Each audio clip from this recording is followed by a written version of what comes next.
Mayong buntag ka natong tanan o welcome sa atong programa ang buhing awit sa kamatuoran 101. And today, um, October 1, 2024 is Teachers Month. So, atong pagtagaan karon no o um, value ang mga maestro.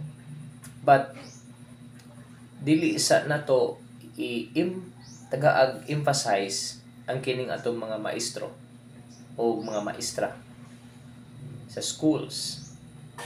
But ato sang lantawon karong buntaga ang kining teacher, the real teacher sa ato. So kining gitawag og um, dili temporaryo nga mga teacher kanang mulast nga dan dunay dulot sa atong kinabuhi. So I hope nga diin makakaton ta niini karon o matagaan nato ni siya o katinawan unsa ni nga mga teacher nga giingon sa pulong sa Ginoo. So before, I want to greet Happy Teachers Month sa matag usa o sa church Happy Pastors Month. I don't know kung kano sa ang adlaw sa Pastors Appreciation, but extend na ko ni sa matag usa Happy Pastors Month or Happy Teachers Month sa matag usa. Now, atong lantawon karon sa Bible dunay tulo ka mga teacher. Ug ato ning lantawon ang dunay gitawag internal sulod, internal nga teacher. Sunod eternal teacher. Sunod ang external teacher. Internal sulod, external gawas, sunod eternal teacher na to. Hangtod gyud sa kahangturan.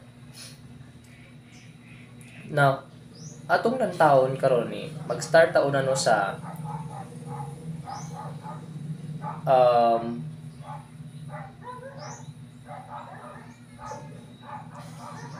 mag-start sa ta sa internal. Unsa man ning gisgutan sa pulong sa Ginoo nga internal nga teacher sulod nga magatudlo sa ato. Now, in Romans chapter 8, it is the Holy Spirit. So, ang Holy Spirit mo'y magatudlo kanato di ay unsa may giingon diha. In Romans chapter 8, mao ni ang teacher. Likewise, the Holy Spirit also helpeth our infirmities, for we know not what we should pray for, and we ought, but the Spirit itself maketh intercession for us with groaning which cannot be uttered. And the Spirit searcheth the hearts, knoweth what is the mind of the Spirit, because he maketh intercession for the saints according to the will of God. So, ang first teacher nato di ay it is the Holy Spirit. And mao pod kini ang gisaad ni Jesus Christ in the book of John,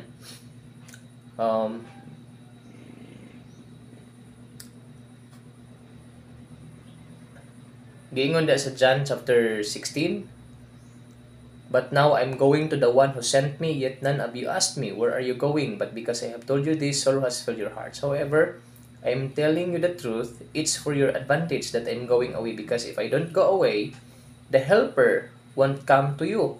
But if I go, I will send him to you. And when he comes, he will convict the world of sin, righteousness, and judgment. Of sin, because they don't believe in me. Of righteousness, because I'm going to the Father and you will no longer see me. And of judgment, because the ruler of this world has been judged."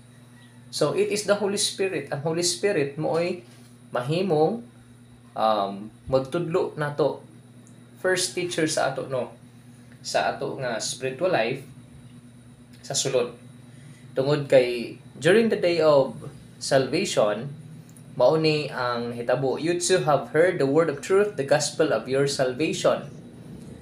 When you believe in the Messiah, you were sealed with the promised Holy Spirit, who is the guarantee of our inheritance until God redeem His own possession for His praise and glory. So, it is the Holy Spirit maoy magatudlo kanato sa sulod.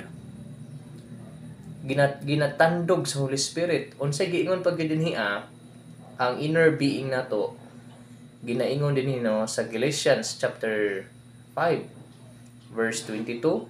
Giingon din but the fruit of the Spirit is love, joy, peace, patience, kindness, goodness, faithfulness, gentleness, and self-control. There is no law against such things. Since we live by the Spirit let us also be guided. So, muna giingon diha. So, it is the Holy Spirit mo ay first teacher na to, internal. Now, let's talk about sa external. Ang external na to is mao ni ang servant sa Ginoo. So, kinsa man sila? Ang servant sa Ginoo, ang external or gitawag na tong temporary, ang makita sa gawas, that is external and temporary things.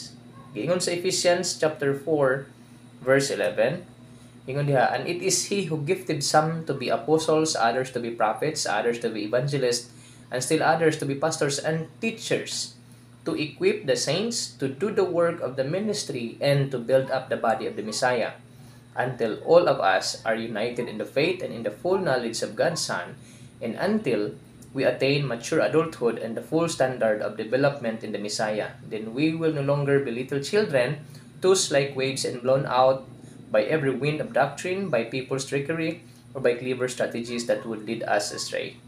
So, muna gingon diha, ang atong external nga teacher pod, gatudlo sa ato nga makita nato is mao ng mga servant sa Ginoo.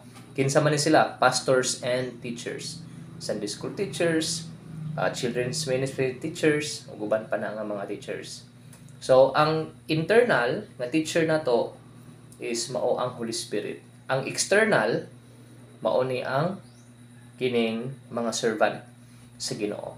Nga munang gina-appreciate na to, sila ang katudlo sa ato which is kining external, mao ni sila ang mga temporaryo nga mga teachers nga mawala ra, dili ra sila magpermanente sa kinabuhi. Then last one, kining eternal, so walay katapusan, is kining grasya sa Ginoo. So giingon sa Colossians, giingon diha sa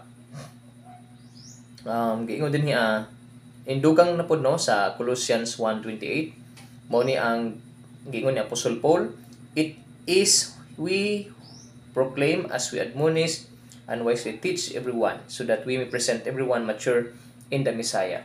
So, ang mga pastors, teachers, sa pulong sa Ginoo, i-present na mo dito sa tubangan dayon ni Christ ang matag-usa. Ora-ora graduation ba? Nga diin mao ni sila ang mga tarong, mao ni sila. So muna ang mga mahimo nato ug muna ang among i-boast dito sa Ginoo kami mga teachers ug mga servant. Now, giingon pag diha ang last one, ang kining atong eternal teacher is morning grace. In Titus chapter 2, Tito kapitulo 2, chapter 2 verse 11. Ingon din for the grace of God has appeared, bringing salvation to all people, teaches us to renounce ungodliness. So, ang Holy Spirit maoy teacher na to sa internal, sa sulod, sa itong makinayahan.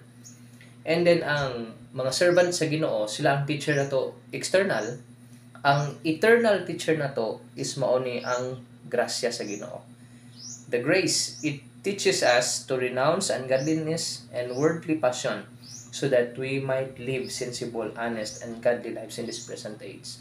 So, bless ka, igsoon, kung ikaw na kay Holy Spirit, na kay pastor katudlo sa imuha, And then, kung naluwas ka, tinudanay, na ang grasya sa Ginoo, mo'y magatudlo pa yun sa padayon sa imuha.